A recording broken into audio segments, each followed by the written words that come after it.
la paix et la grâce de Dieu soient avec vous tous. Et mes frères, ce soir encore, on a l'opportunité d'étudier, comme d'habitude, la parole de Dieu, qui est notre boussole, et nous n'avons pas d'autre. C'est la Bible que nous avons comme boussole. Et le dernier mercredi où j'ai eu la chance à faire une étude biblique, on a parlé de la première épître de Paul aux Corinthiens. Et aujourd'hui, on va prendre un chapitre de cette première épître. C'est un chapitre phare que beaucoup de théologiens et d'étudiants de la Bible pensent que c'est... Alors, toute la Bible est belle. Tous les chapitres de la Bible, surtout du Nouveau Testament, sont faits pour nous. Mais on a souligné ce chapitre parce qu'il parle d'une chose exceptionnelle. Et je vous invite à ouvrir vos Bibles en 1 Corinthiens chapitre 13. 1 Corinthiens chapitre 13. Et le sujet, c'est l'amour, le plus grand trésor au monde. L'amour, le plus grand trésor au monde.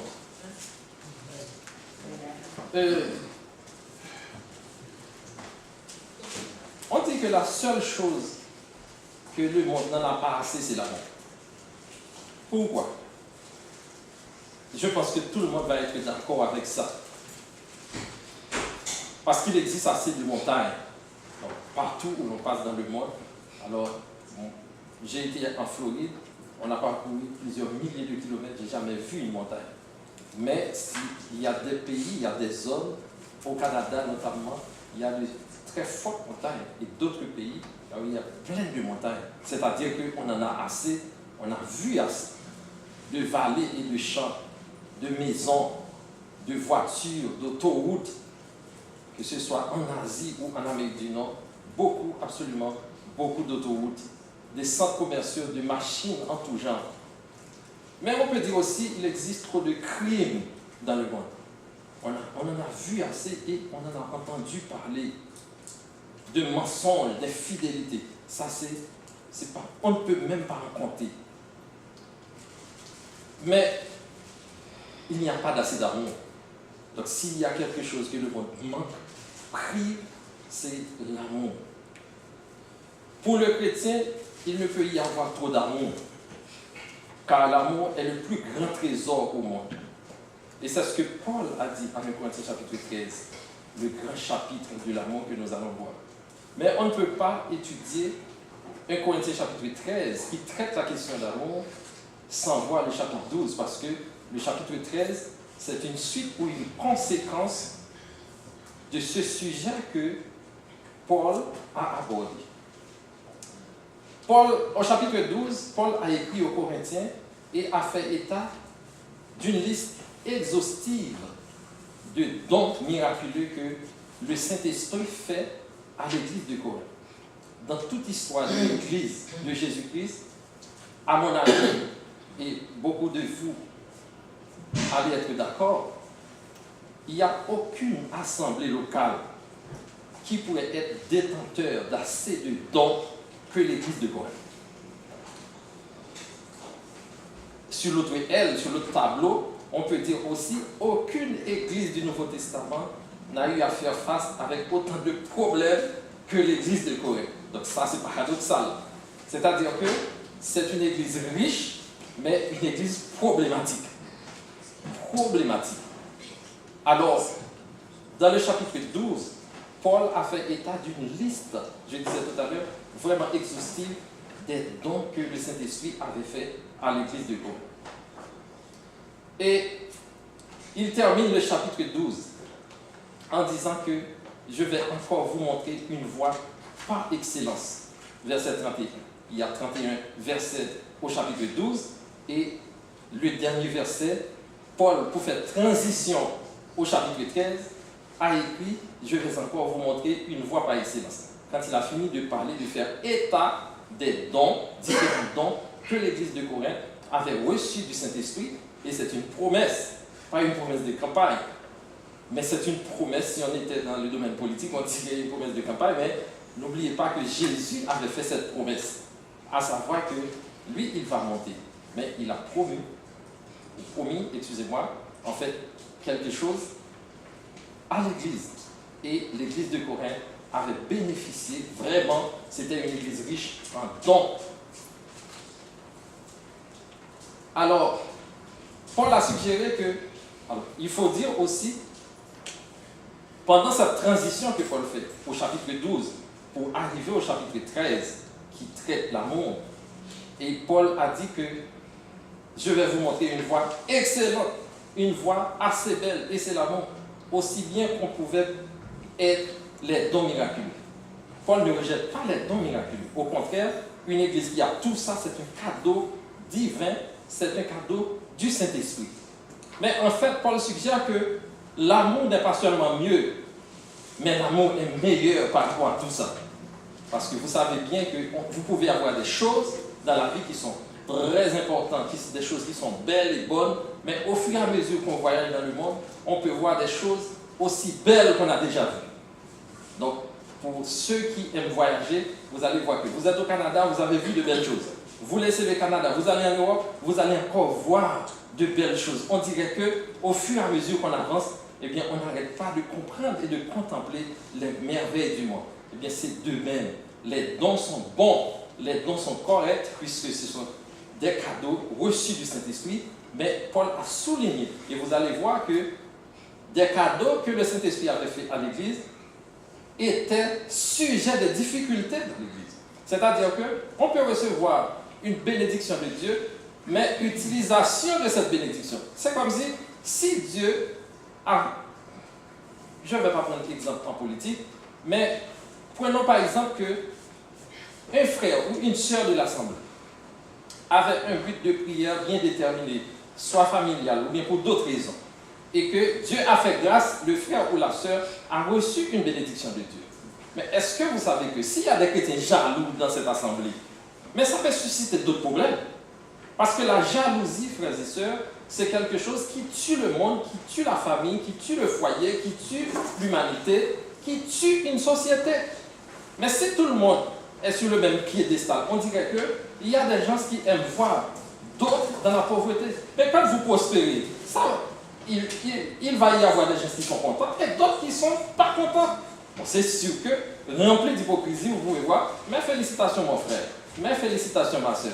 Mais attention, comme on n'a pas un instrument pour mesurer l'intention des gens ou l'intention des cœurs par rapport à ces félicitations, vous pouvez être déçu de tout ça. Je vais vous donner un petit exemple que je vais fermer parenthèse dessus. Je me rappelle que j'étais fonctionnaire au ministère des Finances. Ma première promotion, la première fois que j'allais recevoir une promotion, et puis je me suis levé comme jeune, à peine arrivé, et puis avec la lettre en main, quelques collègues du même bureau en comptabilité, j'ai dit, bon, voici donc, j'ai reçu une promotion du ministère. Et puis, il y a une collègue qui dit, ça ne m'intéresse pas. Donc, regardez, c'est-à-dire que ça peut ouvrir la porte à des sentiments vraiment négatifs. Et ceci, c'est pareil. On a pu voir ça à l'église de Corinthe où des choses que le Saint-Esprit donne comme cadeau et qui, vous allez voir, susciter des discussions, des comparaisons, parce que quand on n'arrête pas de faire la comparaison entre vous et moi, entre eux, entre les gens, des dons, eh bien, d'autres vont dire que moi, mon don est supérieur, d'autres inférieur. Alors, on va voir que l'amour est la meilleure des choses. Et on va voir 3 raisons pour ça.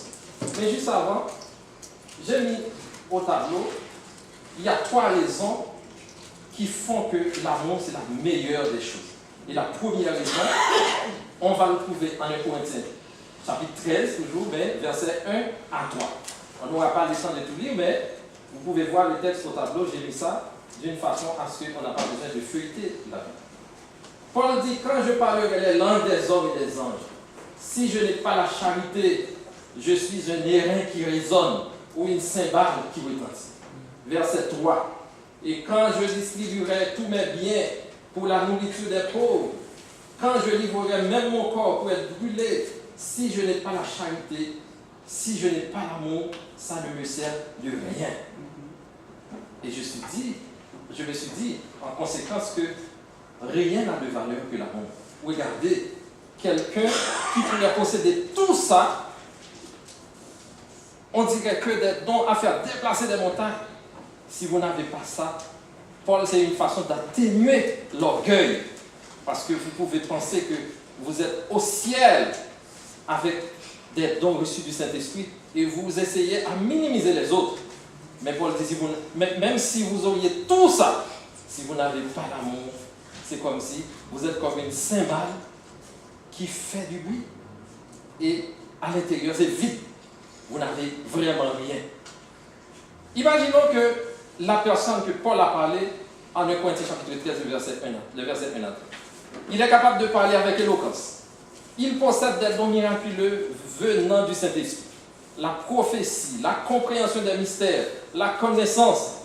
Sa foi est capable de transporter les montagnes. Il se donne et donne généreusement tout ce qu'il possède. Enfin, il se sacrifie jusqu'à même donner son corps pour être brûlé. Nous dirions que c'est un grand homme, c'est un chrétien hors pair, ça. Cependant, cet homme n'aime pas les autres. Ainsi, Paul dit que sa prédication et son enseignement sont inutiles. Inutiles. Il faut souligner ça. C'est comme de bronze qui résonne ou une cymbale qui retentit, verset 1. Il n'accomplit rien parce qu'il n'est rien. Toutes ses bonnes œuvres ne valent que néant. Et cet homme qui nous aurait impressionnés n'impressionne jamais Dieu.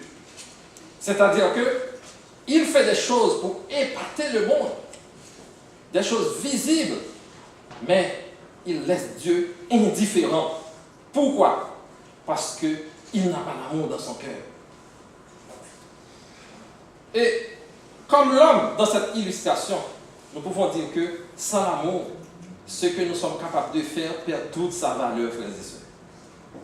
Et nous pouvons exceller dans bien de domaines, jusqu'à même montrer être généreux. Nous pouvons démontrer notre magnanimité, mais si l'amour n'est pas notre motivation, tout est inutile.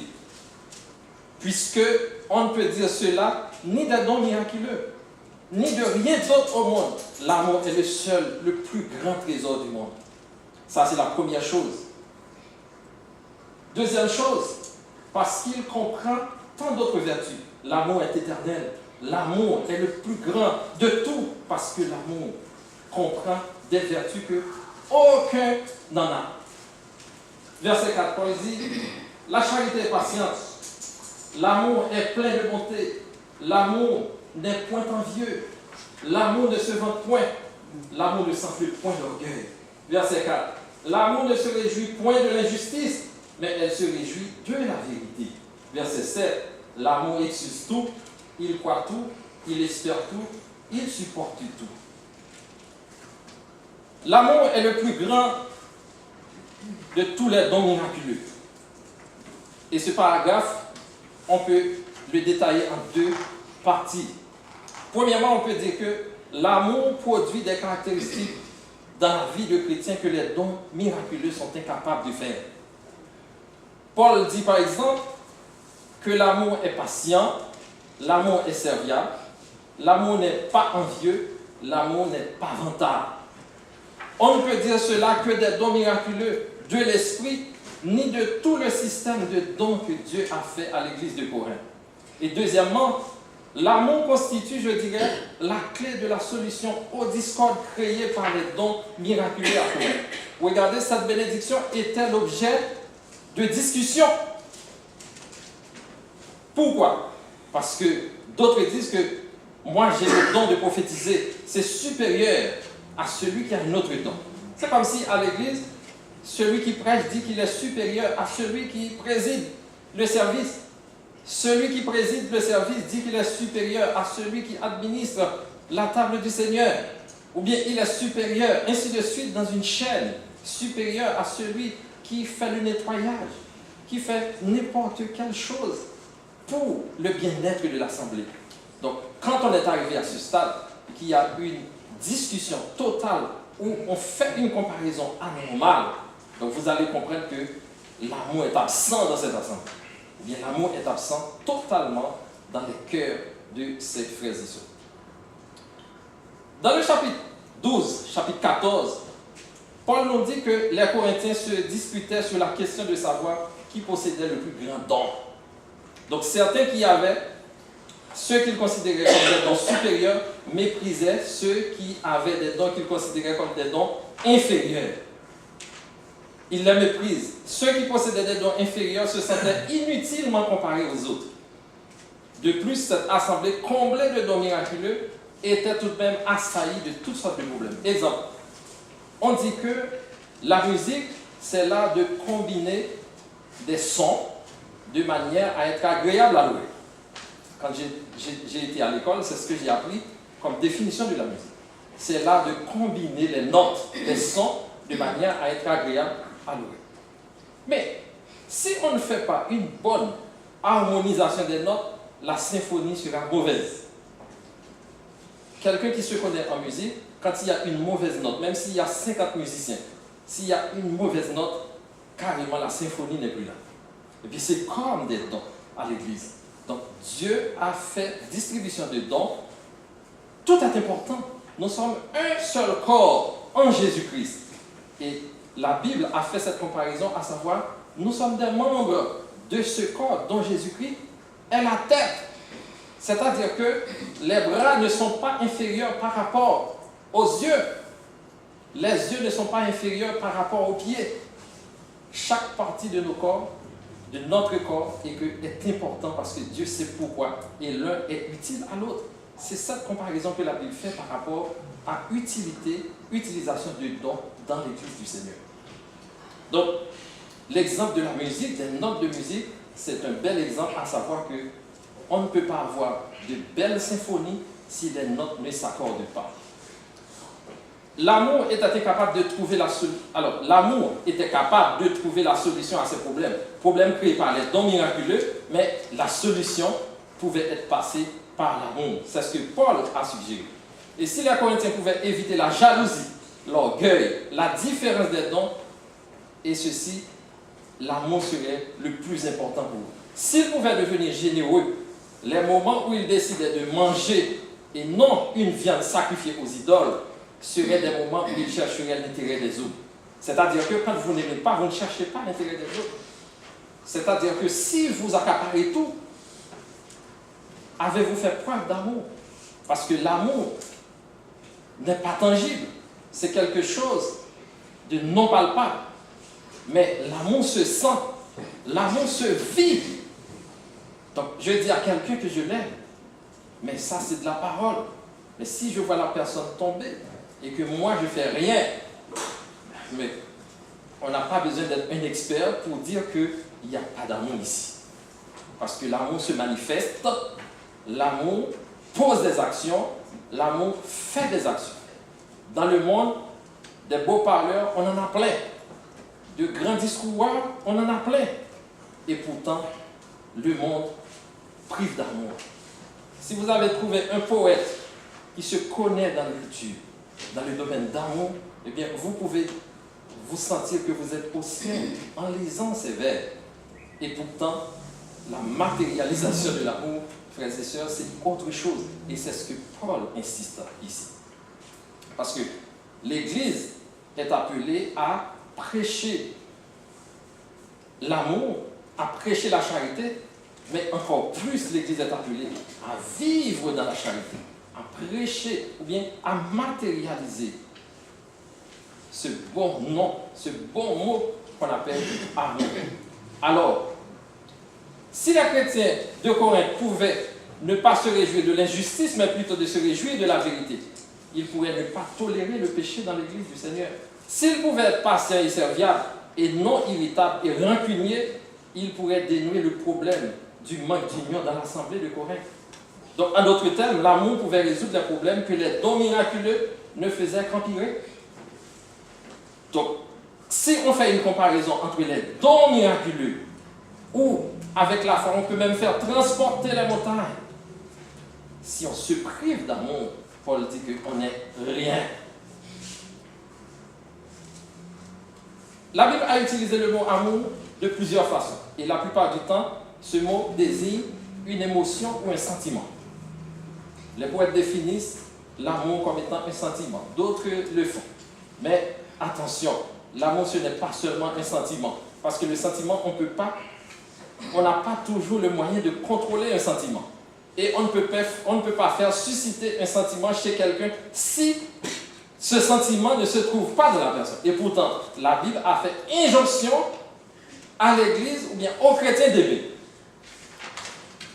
Je n'ai pas besoin de mes parents pour me dire que, attention, vous êtes homme, vous devriez aimer une femme. Non, personne ne m'a appris à aimer ma femme. Le sentiment est en moi, comme vous et moi. Donc, ici, l'amour, on voit le côté sentimental de l'amour, on voit le côté touchant de l'amour, la sensibilité. Mais ici, Paul parle de quelque chose qui est plus qu'un sentiment. Parce que Dieu nous fait injonction d'aimer. Vous pouvez choisir de ne pas aimer. Ce n'est pas aimer dans le sens pour épouser. Nous sommes ici, nous avons chacun une femme, chacune un mari, etc. Mais cependant, ici, l'amour dont parle la Bible est plus qu'un sentiment. Ce n'est pas quelque chose qu'on peut susciter chez vous. Mais Dieu fait injonction que vous devriez. Et vous allez voir pourquoi. Alors, nous disons avec ferveur souvent que nous aimons notre femme, nous aimons notre mari, nous aimons nos amis, nous aimons notre chien, nous aimons notre pays, nous aimons, je ne sais pas, tarte de pommes ou n'importe quoi. Mais par contraste à l'amour en 1 Corinthiens chapitre 13, la Bible ici parle de ce qu'on appelle d'agapé. Ça c'est le mot grec, agapé, l'origine de ce mot. Mais écoutez, c'est un terme qui a peu d'émotion ou qui n'a pas d'émotion du tout. L'amour agapé n'a pas d'émotion. S'il y a d'émotion, mais ce n'est pas beaucoup par rapport à l'amour que j'ai partagé pour ma femme. Pour saisir bien cette idée, souvenons que Dieu nous ordonne d'aimer. Or, on ne peut commander un sentiment ou une émotion. On ne peut pas commander un sentiment. Je dis à moi, à mon cœur, d'aimer ma femme, d'aimer mon mari. Les commandements s'adressent à notre volonté. Et l'amour que nous devons avoir n'est pas une émotion, mais il est quelque chose que nous pouvons décider de faire ou non.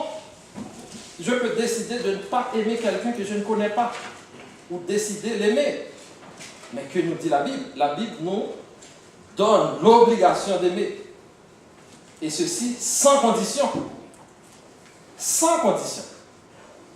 L'amour agapé est donc une sorte de volonté déterminée, une décision de faire du bien à son objet. L'amour n'est donc pas seulement un sentiment, mais surtout une action envers la personne aimée. Cette action sera patiente et bonne, généreuse, humble. L'amour refusera l'arrogance, l'impolitesse, l'irritation. Et dans ce sens, nous pouvons aimer même ceux que nous n'apprécions pas. Nous devons aimer même ceux que nous n'apprécions pas. Même des inconnus, même des gens que nous ne connaissons même pas. La Bible nous fait injonction d'aimer. C'est-à-dire que aimer ici, c'est dans le sens de ne pas voir le mal de l'autre, de voir le bien de l'autre, même si nous avons subi le mal d'eux. Jésus est un meilleur modèle à la croix et à montrer cet amour. Parce qu'il y a plusieurs messages qu'on peut tirer à la croix. Ce n'est pas seulement de voir Jésus-Christ est mort pour le pardon de nos péchés et que grâce à ce sacrifice, nous sommes sauvés, nous avons le salut éternel. Mais ça, il y a plein de sens aux différentes paroles prononcées par Jésus à la croix. Et le fameux que je peux dire, c'est « Père, pardonne-leur, car ils ne savent pas ce qu'ils font ». Alors qu'ils n'étaient pas des fous. Aujourd'hui, si quelqu'un fait un crime, la justice canadienne, d'abord, on va tester pour voir est-ce que la personne a toute sa lucidité. Et si la personne ne se possède pas totalement, eh bien, il y aura ce qu'on appelle circonstance atténuante. Parce que quelqu'un qui est sous le coup de l'alcool, qui pose une action, ne sera pas jugé comme quelqu'un qui serait lucide et poser une action. Ça veut dire que là, c'est pour atténuer la situation qu'on va voir est-ce que la personne est lucide, pour permettre à la personne d'endosser ses responsabilités. Mais ces hommes qui crucifiaient Jésus, ils étaient lucides. Mais regardez qu'est-ce que Jésus a dit. Père, pardonne-leur, car ils ne savent pas ce qu'ils font. Est-ce qu'ils ne savaient pas ce qu'ils font? Alors ici, il faut comprendre. la dimension de ce qu'il fait, il ne sait pas qui est Jésus parce qu'il ne connaissait pas qui est Jésus. Parce que quand vous ne connaissez pas qui est quelqu'un, vous pouvez lui faire n'importe quoi. Vous le traitez comme n'importe quel fruit d'arbre. Mais Jésus était ce qu'il est. Aujourd'hui encore, il est le Dieu. Mais on l'ignorait. Et on pensait que c'était n'importe quel malfaiteur qu'on a mis à la croix. Parce que Jésus a subi ce qu'on appelle le supplice que n'importe quel malfaiteur à l'époque en Israël subissait. Donc Jésus était mis dans ce panier. Donc, lorsqu'on aime, on n'est pas envieux. Quand quelqu'un possède un don que nous considérons comme meilleur que le nôtre, et quand quelqu'un reçoit un avantage, une louange que nous pensions mériter, nous ne serons pas imbus de nous-mêmes, de nos dons, au point de nous vanter aux autres. Et nous ne serons pas enflés d'orgueil si nous avons l'amour dans nos cœurs. Nous ne serons pas arrogants, suffisants. Nous ne considérons pas comme meilleurs que les autres. Et lorsqu'on aime, on ne fait rien de malhonnête. Dixit la Bible. On ne cherche pas son propre intérêt en imposant sa manière de faire en toute chose. Plus que toute autre chose, sans doute, l'amour est généreux envers les autres. Lorsqu'on aime, on évite l'irritabilité.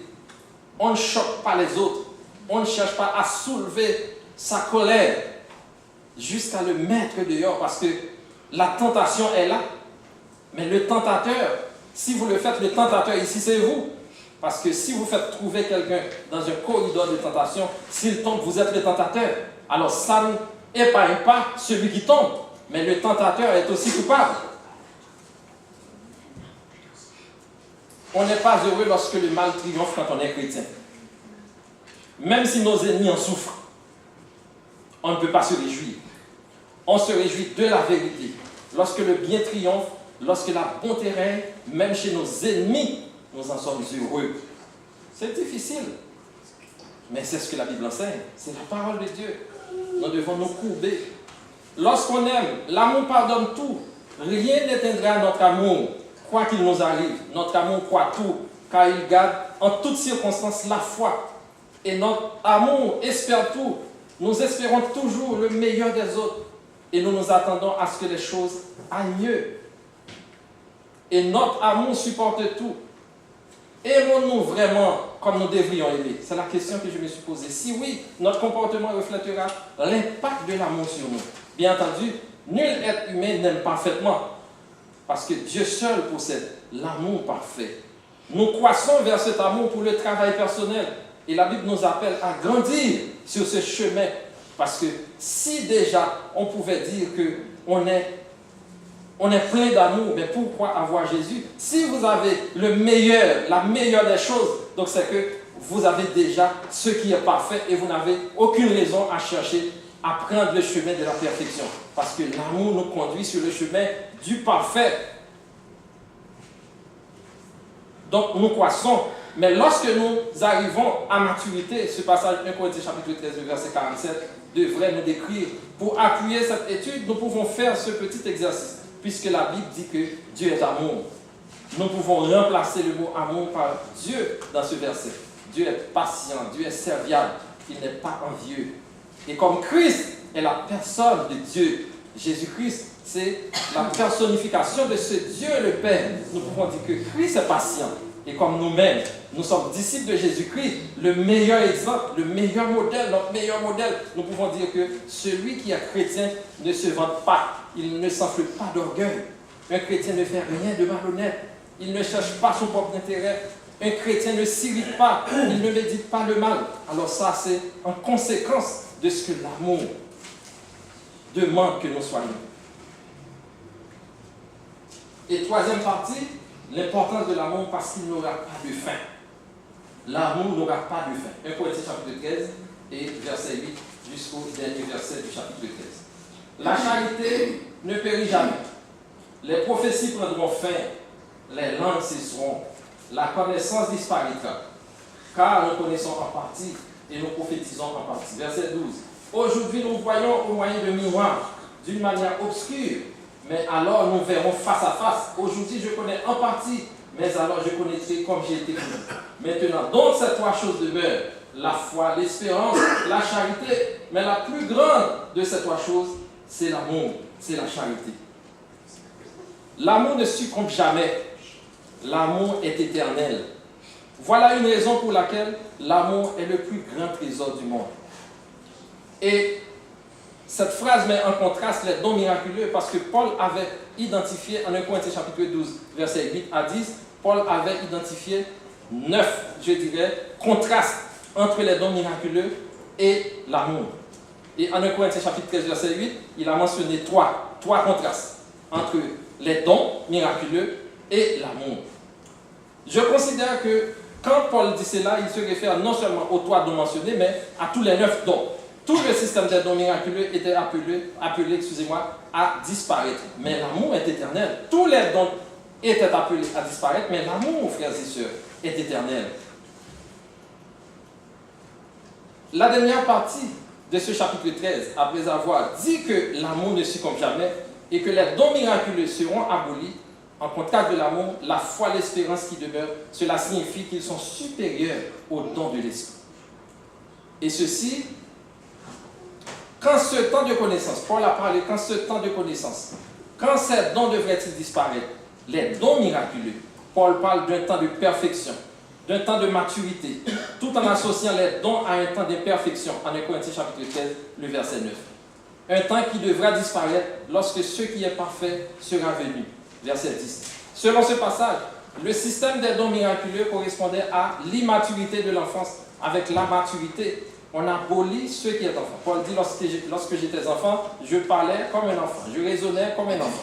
Et maintenant, je suis devenu grand, je fais disparaître tout ce qu'il y a de l'enfance, c'est-à-dire que, arrivé à la maturité, ayant l'amour dont la Bible parle en son cœur, on n'agit pas de la même manière lorsqu'on ne connaissait pas Christ, lorsqu'on était bébé dans la foi. Parce qu'au fur et à mesure qu'on est sur le chemin de la foi, le chemin du salut, frères et sœurs, on s'appelle à grandir, à marcher selon la parole de Dieu.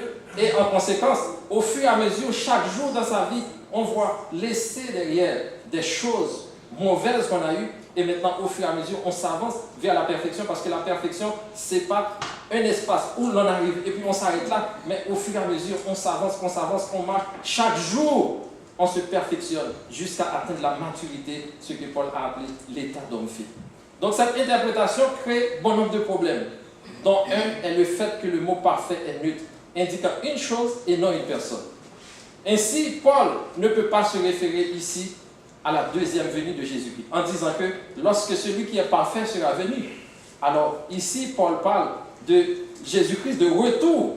Mais quel retour? Est-ce que c'est le premier retour ou le deuxième retour? Paul parle, selon moi, du premier retour. Ça veut dire que lorsque Jésus était venu sur la terre, donc Jésus était déjà dans le ciel et il est venu sur la terre. Donc par conséquent, lui, il apporte la perfection et lui-même, il est amour. Jésus-Christ symbolise Dieu. Jésus-Christ est la personne de Dieu. Donc lui, il symbolise amour. Et à quoi se réfère-t-il? Il se réfère à la maturité de l'Église. Lorsque l'Église sera arrivée à maturité, elle était alors toujours enfant et elle avait besoin des dons miraculeux pour sortir de son enfant. L'Église du Seigneur a besoin des étapes pour sortir des étapes, des situations difficiles et pour monter. Et au retour de Jésus-Christ, la Bible dit que, alors, parmi les 3 choses que Paul a parlé, ce qu'on appelle la foi, l'espérance et la charité, l'amour est la plus grande. Pourquoi? On pourrait répondre de différentes manières. Et dans ce contexte, je dis que l'amour est le plus grand parce qu'il survivra à la foi et à l'espérance. Au retour de Jésus-Christ, la foi et l'espérance n'existeront plus. Pourquoi on a la foi? La Bible définit c'est quoi la foi. La foi, c'est une démonstration des choses qu'on espère. Mais si on a la chose, peut-on espérer encore? Démonstration. Mais si on a la personne en face, Jésus-Christ que l'on verra face à face, pourquoi avoir la foi lorsqu'on sera avec Jésus? Pourquoi avoir de l'espérance lorsqu'on verra Jésus face à face? Mais nous verrons celui en qui nous avons cru, en qui nous avons attendu, et que la foi disparaîtra pendant le retour de Jésus-Christ. Mais notre espérance sera comblée et nous n'aurons plus aucune raison d'espérer, selon Romains chapitre 8, versets 24 et 25. Mais le retour de Jésus-Christ ne mettra pas fin à l'amour. Au contraire, au retour de Jésus-Christ, à cet avènement, pendant toute l'éternité, nous continuerons d'aimer notre Seigneur, notre Dieu et tous les saints. Et nous serons animés aimer de tout notre tour, l'amour ne sera aussi précieux alors qu'il est aujourd'hui. Aussi grande que soit la foi, aussi grande que soit l'espérance, l'amour est le plus grand. Il est le plus grand trésor que le monde a besoin. L'amour est-il en effet notre plus grand trésor? Est-il le plus grand trésor de l'Église de Jésus-Christ? L'Église met-elle assez d'accent sur l'amour? Ou est-ce qu'on néglige ce sujet pensant que les autres le prêchent trop? On parle trop de cette affaire. Mais si nous négligeons pas ce sujet dans nos prédications, le négligeons nous dans la pratique, les gens nous voient-ils comme une fraternité et prennent soin de nos saints? Ils devraient pouvoir le faire. Est-il le plus grand trésor de votre vie personnelle, de ma vie personnelle, ou de la vie personnelle de l'Église? Il est possible de se consacrer à la vérité, à la connaissance de l'Écriture, au point de pouvoir démolir les arguments des contradicteurs. C'est-à-dire que posséder la connaissance de la Bible pour contredire les contradicteurs, des gens qui ne connaissent pas la doctrine de Jésus-Christ. Vous avez la capacité. Mais si vous n'avez pas l'amour, frères et sœurs, ça ne vous sert à rien. C'est ce que Paul a dit à l'Église. Parce que les chrétiens corinthiens se contentaient des dons et pensant que s'ils ont ça, ils ont la meilleure des choses. Mais Paul, en terminant le chapitre 12, se réfère au chapitre 13 pour dire que même si vous avez tout ça, mais il y a 3 choses qui vont rester.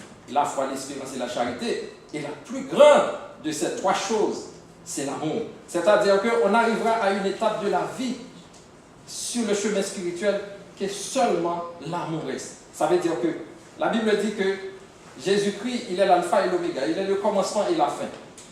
Lui seul est éternel. Donc s'il est éternel, l'amour est éternel. Jésus-Christ, c'est l'amour. Donc nous, en tant que chrétiens, eh bien, nous devrions avoir en nous, si nous disons que nous sommes enfants de Dieu, nous sommes disciples de Jésus-Christ, on ne serait privé de cet amour. Pas seulement un sentiment, mais une vie d'amour, en pardonnant aux autres, en ne suscitant pas la colère, en faisant pas des choses qui vraiment pouvaient pousser notre frère, notre sœur en dehors de l'Église. Et pour terminer, frères et sœurs, on peut dire que le plus important encore, avons-nous la priorité de devenir des personnes qui aiment avec l'amour que Paul a décrit en 1 Corinthiens chapitre 13. Notre amour doit se diriger d'abord vers Dieu, et c'est là le premier commandement. Si nous aimons Dieu, nous garderons ses commandements. C'est ce que Jésus a dit en Jean chapitre 14, le verset 15. Si vous m'aimez, gardez mes commandements. Donc, le commandement de Dieu, le meilleur, et ceci, on peut voir ça depuis dans l'Ancien Testament, jusqu'au Nouveau Testament. Il y a quelque chose, l'amour. Et ceci, la Bible dit que ça c'est éternel. Parce qu'il est la seule chose qui restera lorsque nous serons avec notre Dieu, notre Sauveur. Parce que nous l'aimons. Et si nous sommes là, c'est que nous sommes en route pour quelque chose. Nous sommes en route pour voir notre Seigneur. Donc nous ne sommes pas ici comme des gens qui perdent leur temps. Même si le monde ne nous comprend pas, à savoir que mais ce sont des gens qui n'ont rien à faire. Parce qu'ici, on écoute seulement la parole, on écoute la parole, mais un jour viendra où le monde se rendra compte qu'on a eu le meilleur, la meilleure chose. Parce que tôt ou tard, on aura à faire face à Jésus-Christ. Et par conséquent, si vous ne l'acceptez pas comme votre sauveur, vous l'aurez comme votre juge. Parce que veut pas, Jésus est le passage obligé que vous et moi, que le monde, tous auront à faire face devant lui. Soit comme sauveur, soit comme juge. Donc vous et moi, on a choisi la voie qui nous mène vers le Père. Et par conséquent, Jésus-Christ est notre avocat. Il nous défendra, il défend nos causes quand le tentateur vient nous accuser. Mais pour le reste du monde qui ne veut pas obéir à la parole de Dieu, ils feront face à ce juge. Parce que la parole de Dieu dit, il revient à l'homme de mourir une seule fois, mais après quoi vient le jugement. Dixit la parole de Dieu. Et maintenant, je vous laisse le temps, si vous avez un commentaire, une question, je suis prêt à vous écouter. J'ai un petit commentaire à faire. Oui. Jésus a dit à ses disciples, aimez-vous les uns les autres. C'est comme ça que les gens du monde sauront que vous êtes mes disciples. Donc l'objectif, c'est de nous aimer les uns les autres. Et vous venez de toucher ces points que l'Église vraiment le lieu par excellence où cet amour C'est est magnifique. vrai, c'est faire sentir et vraiment être vécu. Et dans les textes que vous avez choisis ce soir, dans 1 Corinthiens chapitre 13, verset 6, il est dit, l'amour ne se réjouit pas de l'injustice, mais elle se réjouit de la vérité. Maintenant, il y a des vérités qui nous font mal. J'en ai choisi deux. Si on regarde on commence dans Philippiens chapitre 2, au verset 3. Il est écrit, si quelqu'un trouve, il peut nous lire. Philippiens chapitre 2, verset 3. Ne faites rien par esprit de parti ou de vaine gloire, mais que l'humilité vous fasse regarder les autres comme étant au-dessus de vous-même. Donc, pour moi, j'aimerais bien dire, je ne vous regarde pas comme mon égal, dans le sens où on est tous des prédicateurs, nous sommes égaux. Tu es mon collègue. Ouais. Non. Je pense qu'au niveau de la patience, au niveau de la maîtrise des soi, au niveau de toutes les qualités de l'esprit, les fruits du Saint-Esprit, je considère que tu es au-dessus de moi. Je ne cherche pas une égalité à ces domaines. Ça, c'est dans notre façon de vivre. Et ça doit être la même chose. Mais souvent, il y a un esprit de compétitivité. Mais ici, cette vérité dit, il faut qu'on considère les autres comme étant au-dessus, pas égal. Et le deuxième exemple, je l'ai trouvé encore dans 1 Corinthiens 12, et tu l'as cité. On va aller regarder 1 Corinthiens 12, à partir du verset 23. 1 Corinthiens 12, à partir du verset 23. On va descendre. Là aussi, on va voir comment est-ce que nous devrons vivre dans cet amour en état dans les corps, et parce que nous sommes des membres les uns les autres. Et tu as pris cet exemple. Est-ce que quelqu'un peut nous lire 1 Corinthiens 12 à partir du verset 23? Et ceux que nous estimons être les moins honorables, nous les entourons d'un plus grand honneur. Ainsi, nos membres les moins honnêtes reçoivent le plus d'honneur, tandis que ceux qui sont honnêtes n'en ont pas besoin.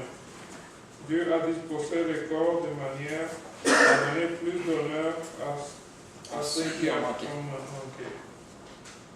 Tu peux continuer encore? Afin qu'il n'y ait pas de division dans le corps, mais que les membres aient également soin des uns des autres. Voilà. Il est question ici, c'est-à-dire les membres le plus petit, le moins honnête, qu'on les couvre de plus d'honneur.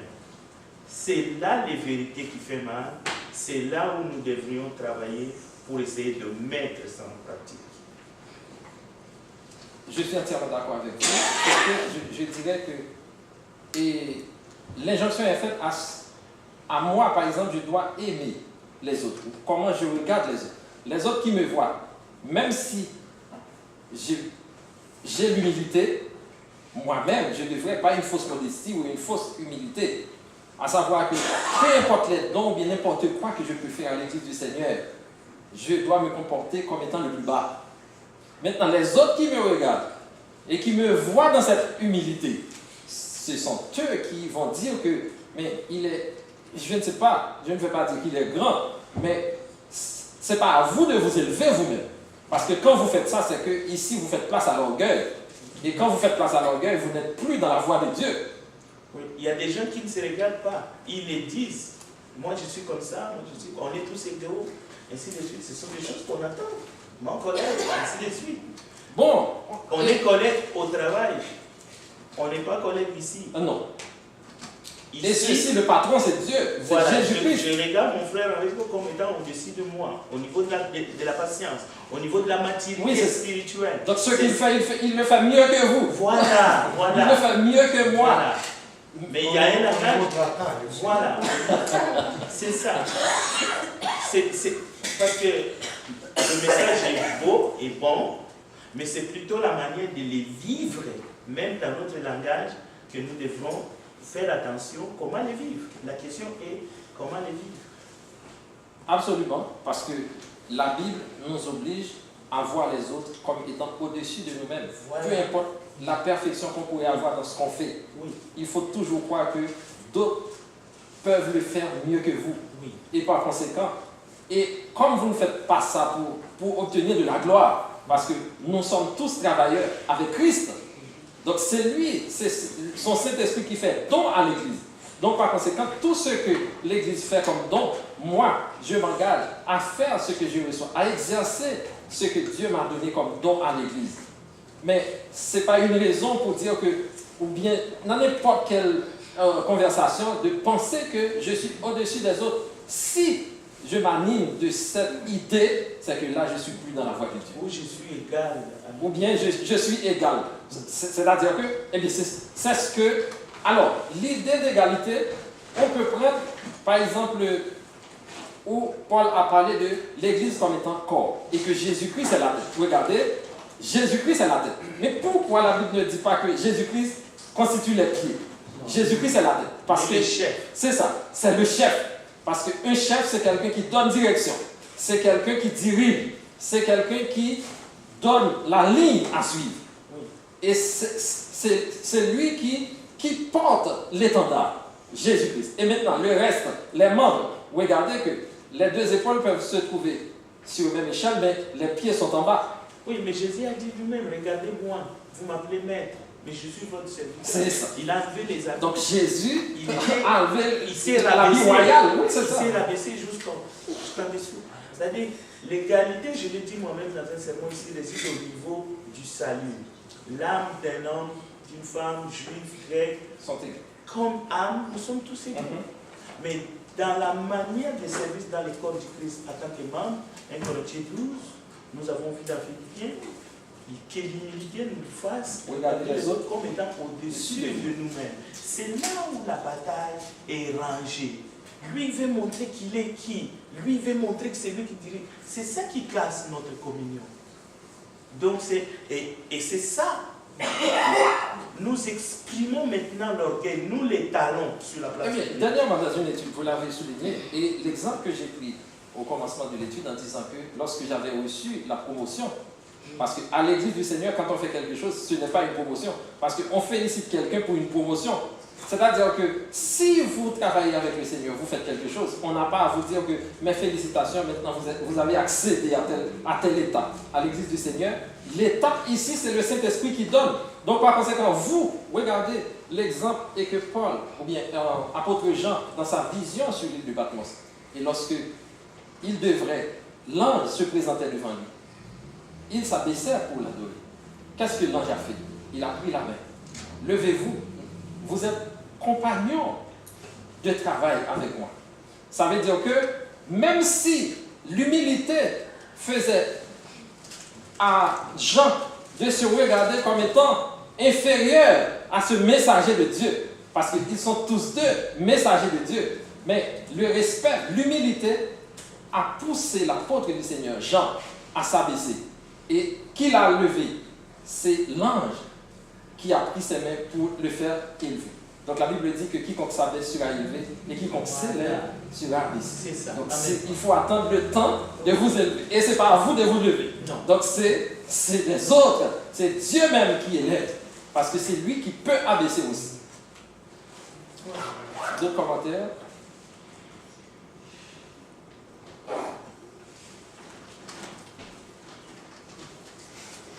Donc en résumé, nous avons vu le 13e chapitre de Paul aux Corinthiens, inclus dans environ 16 chapitres dans une lettre, et chaque chapitre, je dirais, peut être considéré comme étant une lettre séparée, parce que chaque chapitre touche un sujet d'extraordinaire. Nous avons vu que l'église de Corinthe était riche en dons miraculeux, mais il y a quelque chose qui rongeait cette assemblée.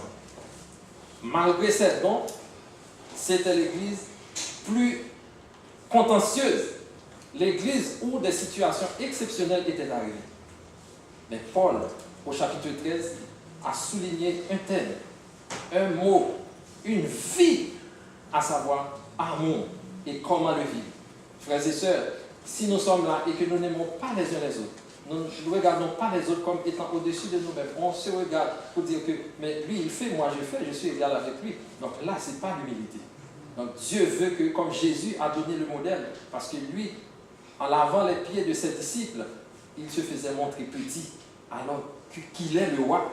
Donc Jésus s'est déshabillé de son costume royal pour devenir serviteur. Ça, c'est un exemple que nous, comme chrétiens, ou bien comme ses disciples, on devrait le faire. Et nous soyons prêts à servir notre Maître, à servir notre Dieu, comme il le veut, selon la parole de Dieu. Et dès lors, on sera élevé par Dieu lui-même, au temps convenable. Mais si nous cherchons à nous élever, eh bien c'est en vain, nous ne travaillons pas pour lui, parce qu'il n'y aura pas de récompense là-dessus. Que le Seigneur vous bénisse. Amen. Amen.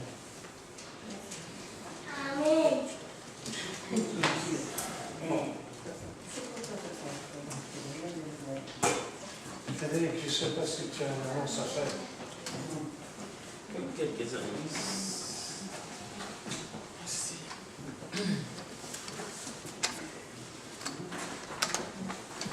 Merci.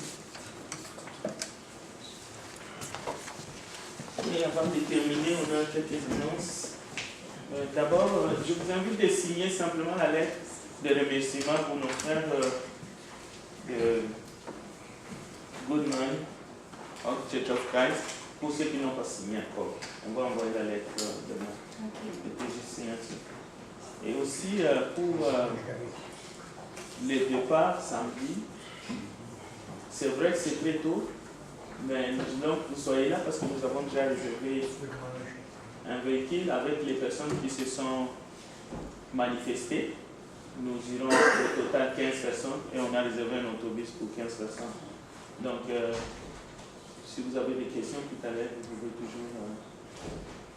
Marc m'a dit de vous remercier pour votre bienveillance, de la manière qu'ils ont été accueillis dans le projet. Mais pour les autres, on va les voir encore à Saguenay parce qu'il est parmi ceux qui vont prêcher. Merci. Ok. Tout le monde a l'Assemblée de se mettre debout. Nous allons terminer en chantant le numéro 234. Et après, je demande aux frères Osman de nous continuer en prière. 234.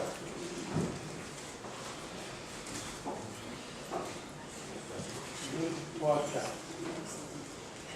La vie fidèle est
l'ennemi.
Seigneur, toi que nous louons aujourd'hui et pour l'éternité, puisque nous savons que notre travail ne s'achève pas aujourd'hui, mais qu'il sera éternel, et que nous te servirons un jour, si tu nous le permets, dans ton royaume. Merci, ô Seigneur, pour nous avoir donné grâce aujourd'hui, de nous avoir permis de nous réunir comme frères et sœurs, composant ce seul corps, dont la tête, c'est ton Fils Jésus-Christ. Merci, Seigneur, que nous avons pu entonner ces chants qui dénotent ton amour, ta charité, cet véritable amour, Seigneur, que tu nous donnes, que tu nous as enseigné parmi ton Fils Jésus-Christ, lequel il s'est donné par amour, en sacrifice pour nous, dans laquelle tu nous montres ton espérance, en nous donnant toujours un guide, en plongeant en nous cet Esprit Saint qui nous guide et qui demeure en nous. Merci Seigneur parce que nous ne sommes jamais seuls et que nous sommes toujours accompagnés. Et c'est pour cela que nous avons fait ces chants, comme un encens, Seigneur, qui puisse se rendre jusqu'aux cieux, à toi, l'unique Dieu éternel. Seigneur, merci parce que nous avons assimilé aujourd'hui quelques notions de toi, que ta parole a parlé et qu'il a fait vivre en nous cet amour et cette charité. Aide-nous, Seigneur, à voir alentour de nous, avec des yeux spirituels, cette bonté, cette charité, Seigneur, qui brille de mille feux. En nous, que nous puissions aussi, Seigneur, la transmettre dans ce monde qui est en manque d'amour. Et que tu nous utilises comme instruments et que tu puisses nous donner cette force, cette espérance de pouvoir bien le faire. Soit avec chacun d'entre nous ici, par personne individuelle et aussi chaque foyer qui est représenté dans ce lieu. À que tu puisses donner ton amour et que tu puisses la répandre pour que nous soyons tous bénis en ton nom. Encore une fois, merci Seigneur que nous nous sommes réunis comme frères et sœurs. Et permets-nous, par ton amour, à pouvoir nous réunir encore une fois si tu nous le permets. Et que tu puisses nous guider dans ces ailes d'aigle, que tu nous protèges à pouvoir rentrer dans nos lieux respectifs et que nous puissions raconter tout ce que nous avons fait aujourd'hui. Et c'est ainsi, Seigneur, qu'avec cet amour grand que tu nous as démontré et que tu vis et que tu nous as transmis en nous, nous prions au nom de ton Fils Jésus-Christ. Amen. Amen. Amen.